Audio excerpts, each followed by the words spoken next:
Hello and welcome to Tech 24. I'm Rebecca Bowring.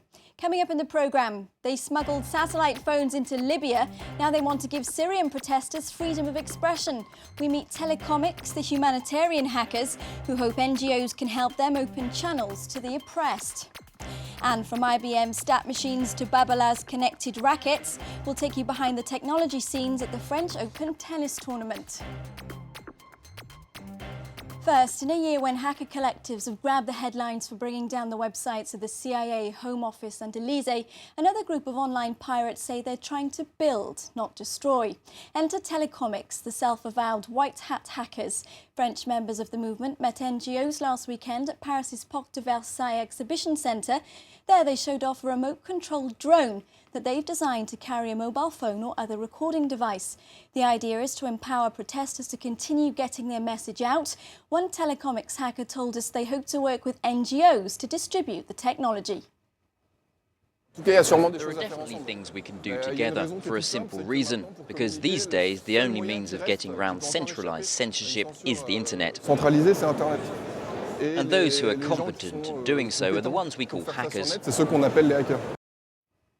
Eric Olander joins me here in the studio. To be completely honest, Eric, I saw this drone. It's not ready to fly yet, but it does kind of represent their philosophy, which is to build something, and it's not to hack just for the challenge of hacking, but to enable people to have a voice. Well, that's what you talked about, white hat, and I think it's important to kind of explain the different flavors of hackers that are out there. So we have white hat, which are people who generally do things for good. That is, they don't necessarily hack to steal money or to penetrate systems for the point of causing destruction, but to actually do something positive. Then there are black hats, and black hats are what we've seen in the past year or so, who go into attack systems. This is oftentimes associated with organized crime.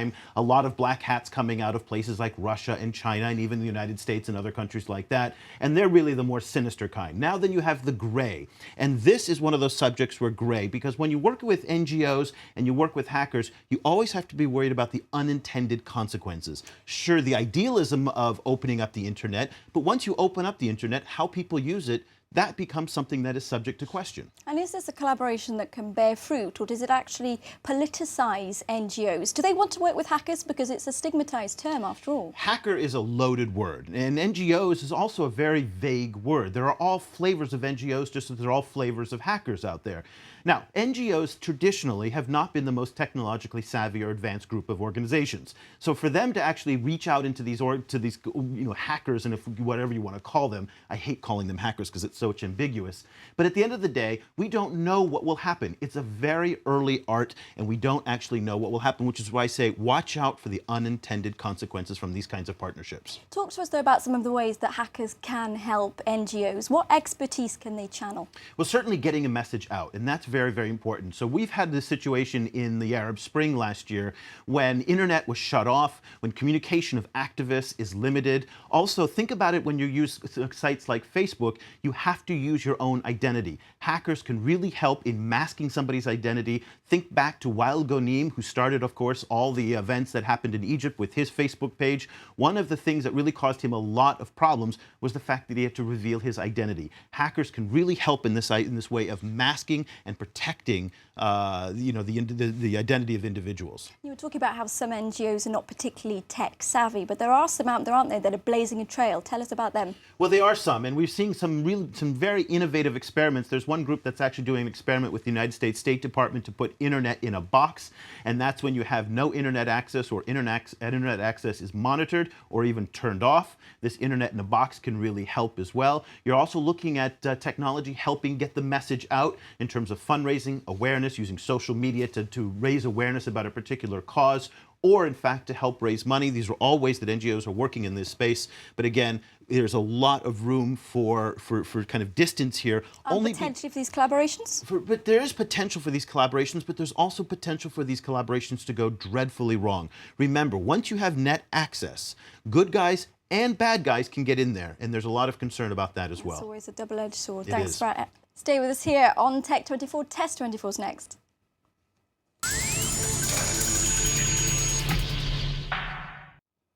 The French Open tennis tournament isn't just composed of courts and spectator stands, it's also a mini amusement park full of diversions offering another way to appreciate the sport. This year, technology partner IBM has opened its stall to the public for the first time. I went along to the Roland-Garros Lab 2050. A few steps away from the live play lies the tennis of the future. Here the action served up is virtual. The tent is packed with activities for budding Federers and Sharapovas. Among the exhibitors, IBM, partner of the tournament for 27 years. They showcase the technology behind every game. This screen shows how fast the ball is moving. This is the service speed, broadcast from center court. Data is collected by on-court technicians armed with these little boxes. There's also an app with player information, live scores, videos, and a digital tour of the grounds. To produce all these statistics, IBM's team is busying away behind the scenes. Their newest innovation, the keys to the match. Engineers have collated 7 years of data, 39 million points won and lost, to determine the pattern of each player's performance and work out who's most likely to win. So here we see that in the Djokovic-Starace match, the system has defined that the three criteria, the three keys that are very important for Djokovic to win are here. The first key is to win more than 49% of rallies with 2 or fewer shots. So he has to be very strong on very short rallies. The prediction is 98% accurate when a player is reaching all 3 keys. Sounds like it's time to challenge a star, if only in cyberspace. From wannabe Nadals to the man himself, the Spanish champ recently put a prototype racket through its paces. The Play and Connect, made by French company Babola, captures data about how you play to analyse live or after the match on your tablet or smartphone. You have one such electronic racket with you, Eric? Now, when we thought about tennis rackets and the technology in tennis rackets, usually was in the carbon fibers and in the racket itself. Now, what Babola has done is they've dipped into the video game world. And this is yet another example and a very exciting example of how video games are kind of creeping into all aspects of life. So what they've done is they've put in the little cone right here a little device, and this is from a company called Movia here in Grenoble, France. And what this does is it collects all sorts of data. It collects where you hit the ball on the racket.